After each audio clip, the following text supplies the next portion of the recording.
Hey everyone, welcome to Water Finance and Management Conversations. Andrew Farr here, editor of Water Finance and Management, and I have a great guest joining me today, Craig Boklage, Vice President of Operations and Strategy Business Development at 2TurnItOn.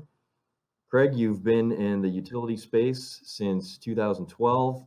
You have focused mainly on the water industry in recent years.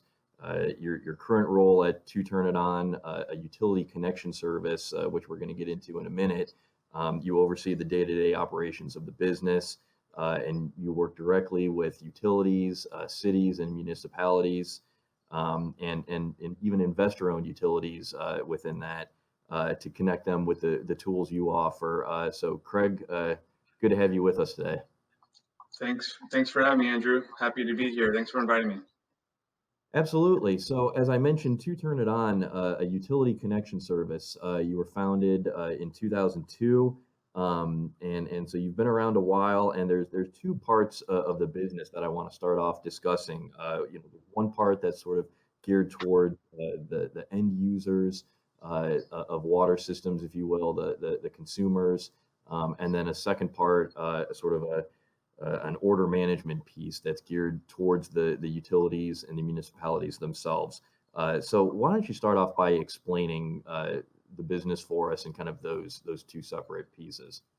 Sure. So as you said, we were founded in 2002 in McKinney, Texas, just north of Dallas. We started out working primarily with cities over the years and have recently expanded that out into other MUDs and other IOUs. The technology is proven, but on the surface, what 2TurnItOn is to the consumer, there's two sides. There's a consumer side, and then there's a what we call a partner or vendor side, and that's really kind of what I want to focus on during this video. You know, what people don't see on 2TurnItOn in terms of the vendor side is really a very sophisticated order management tool that many different cities and munis and IOUs use today in their day-to-day to process new water orders.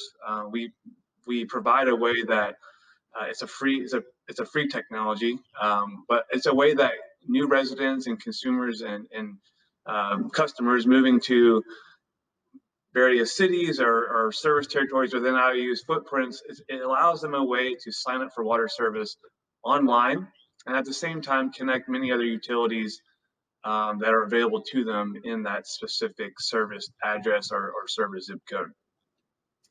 But on the order management side, we can get into kind of the nuts and bolts of it later. But really, what it is, it's an automation tool to help streamline and automate much of the customer enrollment part of a new water request. So this is something that can be accessed 24/7 on weekends, holidays. Many people are busy, so we're used to doing things online now, and a lot of people have asked, why don't cities or IOUs or munis have a way that new water can be requested online? And that's essentially what we provide to not only the consumer side, but it's also a technology tool for customer service departments in the water industry. Yeah, a lot of people moving around looking to switch service and things of that nature. So it's, you're really filling an important need there, kind of making it easier for people. So let's dig a little deeper into the order management of this. As you mentioned, that's really geared towards those utilities, municipalities, investor-owned utilities. Talk about that a little bit. And so on the utility side, what specific information are they getting, and what are you providing them? Sure. So we capture the main primary information that most every water department or any utility provider needs to establish new service for, regardless of the service. But we capture that primary information that a customer service agent would need to enroll a new resident with water service. So we're capturing, names, addresses, previous addresses, start dates, requested start dates. We are PCI compliant, and that's something that we take pride in. So we are able to, in a secure manner, capture other information needed to enroll customers with new service. So things like credit card numbers, social security numbers, driver's license numbers. We even have an document upload feature on the consumer side where if a certain water district or department needs proof of residency or proof of ID, we do have the ability and the tool available to where customers can upload driver's license photos or lease agreements or closing documents. You know, everyone has different, every water department we've worked with, there are some same rules that apply when starting a new service for a customer, but everyone's a little bit different. So we can kind of pull different levers depending on what information is needed to enroll a customer in service, and that's really dictated to us by that specific water department. But more importantly, what we've heard, feedback we've gotten, is the data that we are collecting is extremely more accurate than what is received typically by a customer if they were to go through a traditional means of enrolling or requesting service. So there's no more printing off a PDF and snail mailing it back in, or, you know, with COVID recently, there's been some heightened awareness of people coming into a city hall, for example. They don't want people walking in. So we can capture all the information on the front end, and that is provided to either a water clerk or customer service agent within our order management portal. So not only can customer service agents, they log into this on their day-to-day inside the office, but they can also log into this if they're working from home, which many people are doing these days. But you know, we eliminate a lot of the confusion when it comes to either just penmanship errors or maybe someone transposed a number on a credit card so a deposit couldn't be run. All of this information is being put into the consumer side of 2TurnItOn on the front end, which then translates into the order management portal that the customer service agents log into. So really what we're doing is, to summarize, is we're capturing more accurate data, more thorough data, and eliminating a lot of that manual data entry of information when a customer service agent is logging or inputting that information into their ERP system. And we can go as far as integrating with water department's ERP system, so that through an API, that information will be put right into an ERP system, so there'll be no data entry at that point. So we can keep it simple, or we can make it fully automated if we have the opportunity to do so. All of our coding and programming and development work is done in-house. Nothing's outsourced, so we can be quite nimble and flexible and get creative with the information that we're passing back and forth. Right.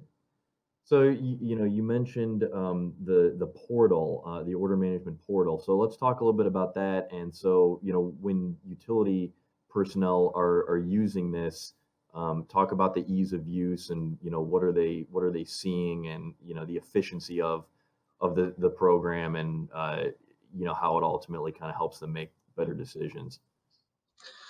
Sure. So we've built this order management tool to be very intuitive and easy to use. Although I simplify it quite a bit. However, within this order management portal, there's plenty of tools available from reporting. So if a water department needs to know how many new orders were completed within a certain quarter, or within a month, or within a week, they have the ability to pull up reports based off of date ranges, and then they can save those reports, print them off in a PDF. They can save them in an Excel file. They can download them whatever format they need. And obviously, we store that data indefinitely. But one of the big efficiencies that's gained through sort of this automating of the enrollment process are email templates. So we've heard there's a lot of issues that pop up in service agents day to day when it comes to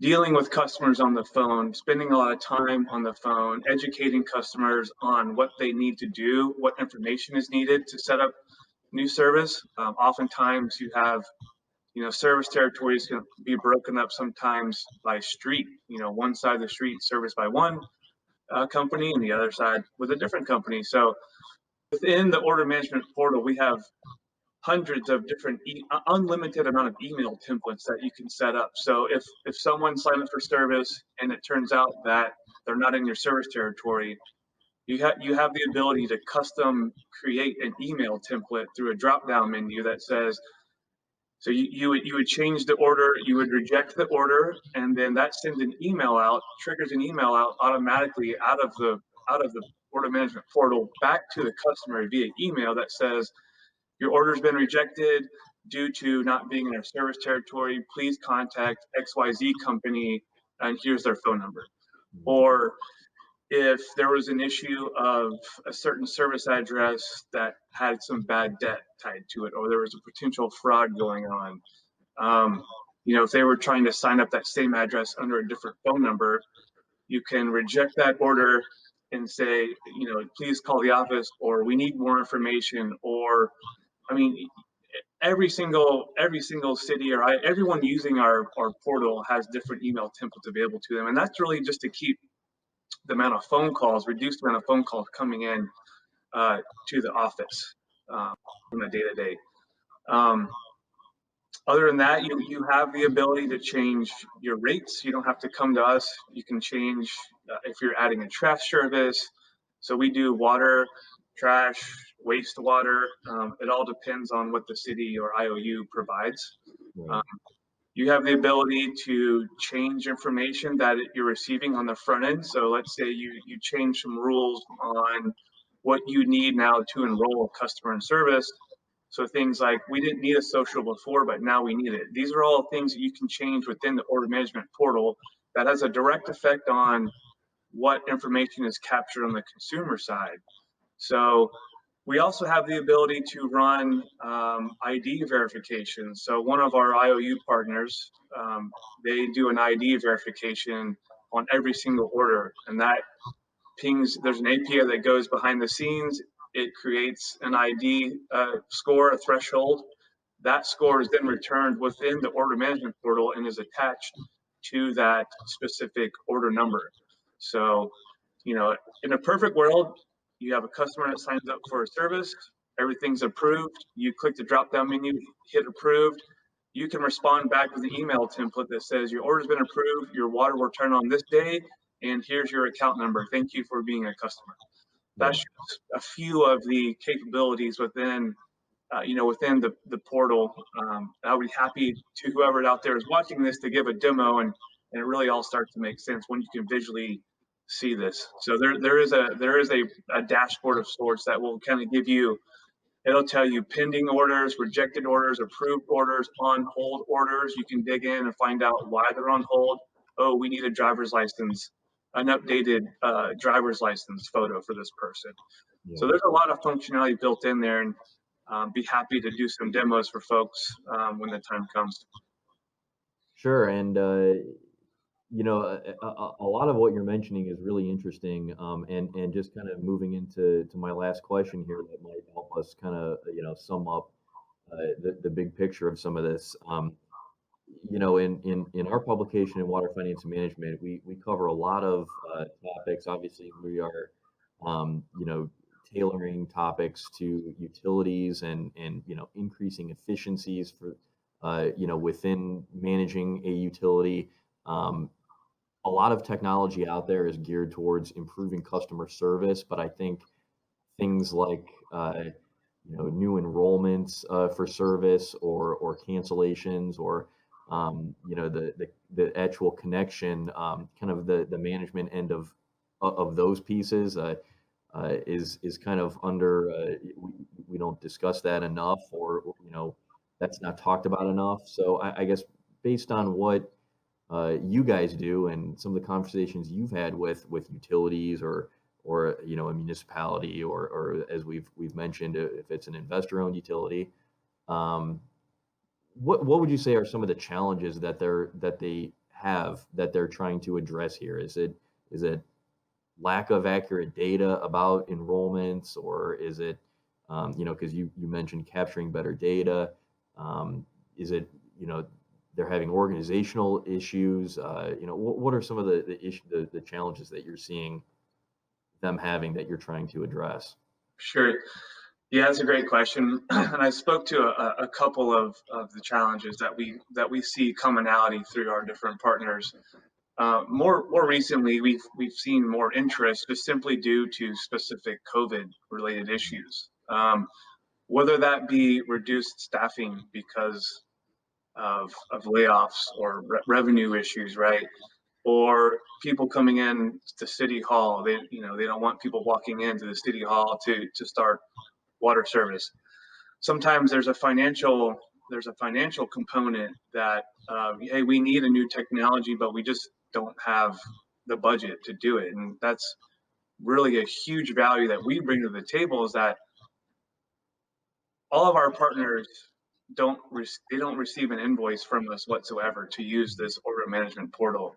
It's free. It's free to the customers. It's free to all of our water partners out there. So, if there was ever a challenge of trying to adopt a new technology and having to pay for that, but not being able to have the budget to pay for that service, we eliminate that challenge right off the bat. Regarding the COVID issues, again, like I mentioned, if there's employees working from home, our order management portal can still be used remotely. It's very secure, and for people interested, I can speak to the security components of what we provide and how our data is very secure. And then again, so the manual data entry part of what we've heard is we have almost eliminated much of the manual data entry part of enrolling a new customer. So for larger cities like City of Dallas, for example, sometimes during a peak moving season, they might see 200 new orders a day coming through there, and a lot of those are coming through, through our site. Especially when we can go as far as automating to where data put in our website automatically is put in via an API transfer into the ERP system of that customer service agent. So at that point, there's really no manual data entry at all. Another thing that we've heard feedback from is just the time spent on the phone handling, managing issues, educating customers has been greatly reduced because of the type of data we're capturing, the integrity of the data that we're capturing, and then the email templates. The email communication that goes back and forth, people can respond to it from their phone. Many people are using, obviously using phones and tablets these days, not using laptop, desktop computers. So the timing, you get responses quicker. You don't have to leave voicemails and wait for people to call you back. But we've seen partners go as far as, when someone calls into a water department, there's usually a recorded IVR message, and we've had water partners that will record a new message that say, hey, do you know that you can sign up for water service online? Go to www.2turniton.com and you can complete your enrollment there. So this is again, I can't stress enough how